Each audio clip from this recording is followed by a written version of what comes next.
नमस्कार बच्चों। आज हम ऊष्मा उपचार के बारे में चर्चा करेंगे।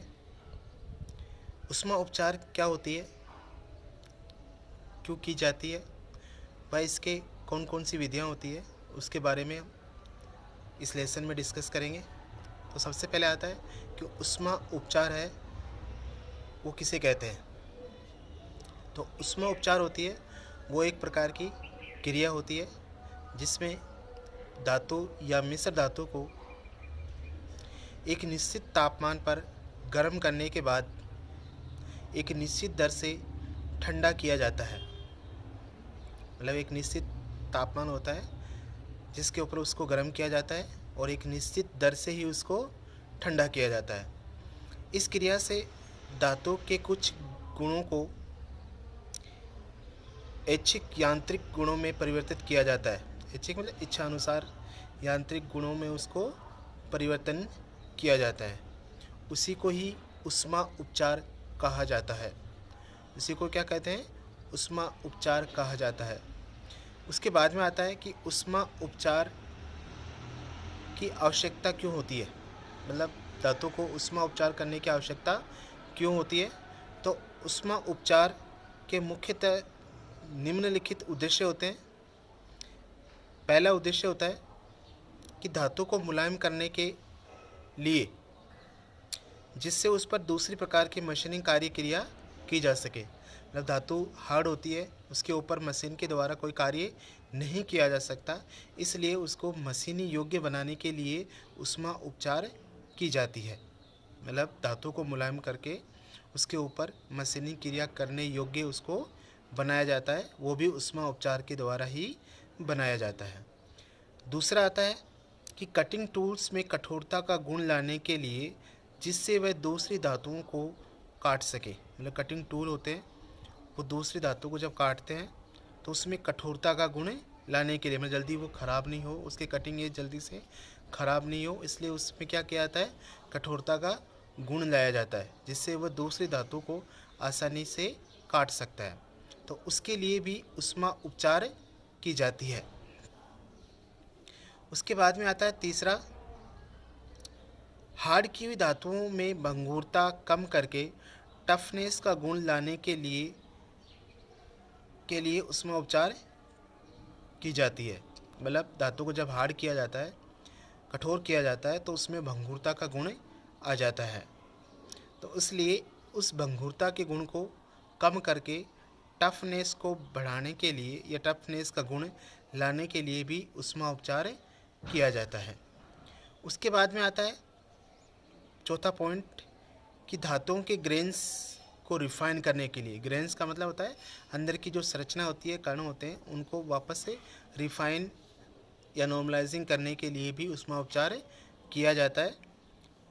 धातु पर अगला है जो पॉइंट है पांचवा, धातु पर ठंडी या गर्म दशा में कार्य करने से उत्पन्न आंतरिक स्ट्रेस को दूर करने के लिए, जब मैंने बताया कि नॉर्मलाइजिंग, जब धातु को हम गर्म करते हैं या ठंडा करते हैं, कूटते हैं, पीटते हैं, तो उसके जो अंदर की संरचना होती है उसमें स्ट्रेस आ जाता है।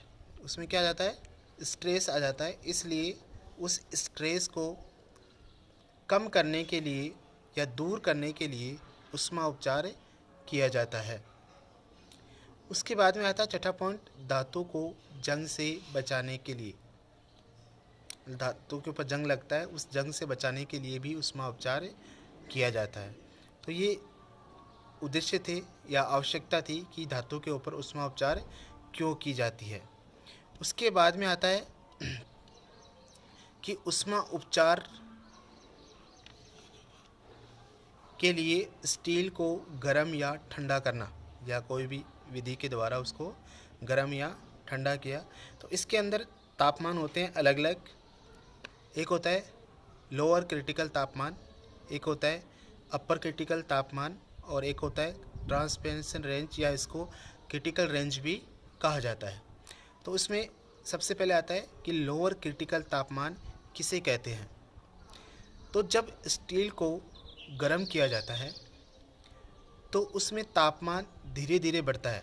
जब किसी धातु को हम गर्म करते हैं तो वो धीरे धीरे गर्म होती है, मतलब धीरे धीरे उसका तापमान बढ़ता है। ये तापमान स्टील में बता रहा हूँ कि ये तापमान जब लगभग 723 डिग्री सेंटीग्रेड तक पहुँच जाता है, ये तापमान होता है वो 723 डिग्री तक पहुँच जाता है, तो उस तापमान के बाद स्टील की जो आंतरिक संरचना होती है या आंतरिक जो बनावट होती है वो बदलना शुरू हो जाती है या परिवर्तन होना शुरू हो जाता है उसके अंदर। इस प्रकार जिस तापमान पर स्टील की आंतरिक बनावट में परिवर्तन शुरू होता है उसे लोअर क्रिटिकल तापमान कहते हैं। मतलब किसी भी धातु के ऊपर जब हम उसको गर्म करते हैं तो एक ऐसा तापमान आता है जिसके ऊपर उसकी आंतरिक जो बनावट होती है वो बदलना शुरू हो जाती है, उसे उस धातु का लोअर क्रिटिकल तापमान कहा जाता है। यहाँ पर स्टील का बताया गया है, तो स्टील का जो लोअर क्रिटिकल तापमान होता है वो 723 डिग्री सेंटीग्रेड होता है। अलग अलग धातुओं के लिए अलग अलग होता है लोअर क्रिटिकल तापमान। दूसरा है अपर क्रिटिकल तापमान। अब ये अपर क्रिटिकल तापमान क्या होता है कि जब स्टील को लोअर क्रिटिकल तापमान के बाद और अधिक गर्म करते हैं तो जैसे जैसे तापमान बढ़ता है वैसे वैसे स्टील के स्ट्रक्चर में परिवर्तन होता जाता है। मतलब जैसे जैसे उसको और गर्म करते हैं, लोअर क्रिटिकल तापमान से भी अधिक और गर्म करते हैं, तो जैसे जैसे तापमान बढ़ता है वैसे वैसे स्टील का जो अंदर की बनावट होती है वो भी परिवर्तन होती रहती है। अंत में एक ऐसा तापमान आ जाता है जिस पर स्टील का पूरा स्ट्रक्चर, मतलब पूरी जो आंतरिक संरचना होती है वो परिवर्तन हो जाती है। क्या हो जाती है? परिवर्तन हो जाती है, जिसमें आयरन और कार्बाइड मिल जाते हैं दोनों। इसमें क्या हो जाता है? आयरन और कार्बाइड दोनों मिल जाते हैं। इसके बाद स्ट्रक्चर में परिवर्तन होना बंद हो जाता है, मतलब उसकी जो आंतरिक संरचना होती है उसमें परिवर्तन होना बंद हो जाता है। इस प्रकार जिस अधिक से अधिक तापमान पर स्टील का पूरा स्ट्रक्चर ऑस्टेनाइट में परिवर्तित हो जाता है वह अपर क्रिटिकल तापमान कहलाता है। वह क्या कहलाता है? अपर क्रिटिकल तापमान कहलाता है। ये जो अपर क्रिटिकल तापमान होता है वो स्टील में कार्बन की मात्रा के ऊपर निर्भर करता है। जिस स्टील में जितनी कार्बन होगी उसी के अनुसार उसका अपर क्रिटिकल तापमान माना जाता है या होता है इसमें। उसके बाद में आता है क्रिटिकल रेंज, या इसको ट्रांसफॉर्मेशन रेंज भी कह देते हैं। ये क्या होता है कि लोअर क्रिटिकल तापमान से अपर क्रिटिकल तापमान तक स्टील के स्ट्रक्चर में जो परिवर्तन होता है उसे क्रिटिकल रेंज या ट्रांसफॉर्मेशन रेंज कहा जाता है।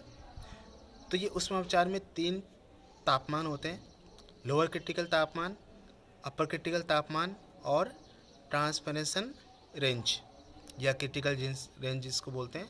तो लोअर क्रिटिकल तापमान में मैंने जैसे तुमको बताया कि स्टील को जब गर्म करते हैं तो धीरे धीरे उसका तापमान बढ़ता है, और जब ये तापमान लगभग 723 डिग्री तक पहुंचता है तो स्टील के अंदर की बनावट में परिवर्तन होना शुरू हो जाता है, तो वह उसका अब लोअर क्रिटिकल तापमान कहलाता है।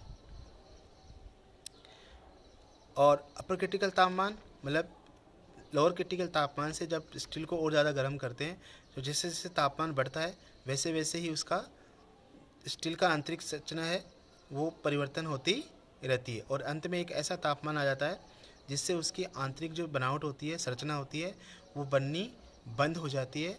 उसे अपर क्रिटिकल तापमान कहा जाता है। और क्रिटिकल रेंज दोनों के बीच का रेंज होता है कि लोअर क्रिटिकल तापमान से अपर क्रिटिकल तापमान तक स्टील के स्ट्रक्चर में जो परिवर्तन होता है उसे ट्रांसफॉर्मेशन रेंज कहा जाता है। तो ये 3 प्रकार के इसमें रेंज होती है: लोअर क्रिटिकल तापमान, अपर क्रिटिकल तापमान और क्रिटिकल रेंज। उसके बाद में आती है स्टील की आंतरिक संरचना। स्टील की आंतरिक संरचना कि जब स्टील को गर्म किया जाता है तो उसमें उसकी जो आंतरिक बनावट होती है वो कुछ परिवर्तन होती है। क्या होती है, परिवर्तन होती है, जिससे स्टील को गुणों में कुछ परिवर्तन आता है। स्टील को उसमें उपचार करते समय निम्नलिखित स्ट्रक्चर बनते हैं। कौन कौन से स्ट्रक्चर बनते हैं? पहला है फेराइट। फेराइट क्या होता है? ये शुद्ध लोहे का स्ट्रक्चर है जिसमें कार्बन की मात्रा बहुत कम होती है। इसमें चुंबकीयता का गुण अधिक होता है। यह स्ट्रक्चर नरम और डक्टाइल होता है, मतलब इसके अंदर चुंबकीयता का गुण अधिक होता है और ये नरम और डक्टाइल होता है। उसके बाद में आता है दूसरा सीमेंटाइट। सीमेंटाइट होता है, ये फेराइट और कार्बन का रासायनिक मिश्रण होता है। ये स्ट्रक्चर बहुत ही हार्ड और ब्रिटल होता है। किसका मिश्रण होता है? सीमेंटाइट, फेराइट और कार्बन का रासायनिक मिश्रण होता है। ये हार्ड और ब्रिटल होता है। तीसरा आता है पियरलाइट। ये फेराइट और सीमेंटाइट का मिश्रण होता है।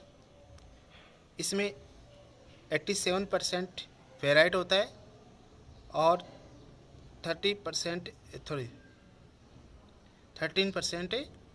सीमेंटाइट होता है, मतलब 87% इसमें फेराइट होता है और 13% इसके अंदर सीमेंटाइट होता है। ये स्ट्रक्चर बहुत ही मजबूत होता है। उसके बाद में आता है चौथा आस्टेनाइट।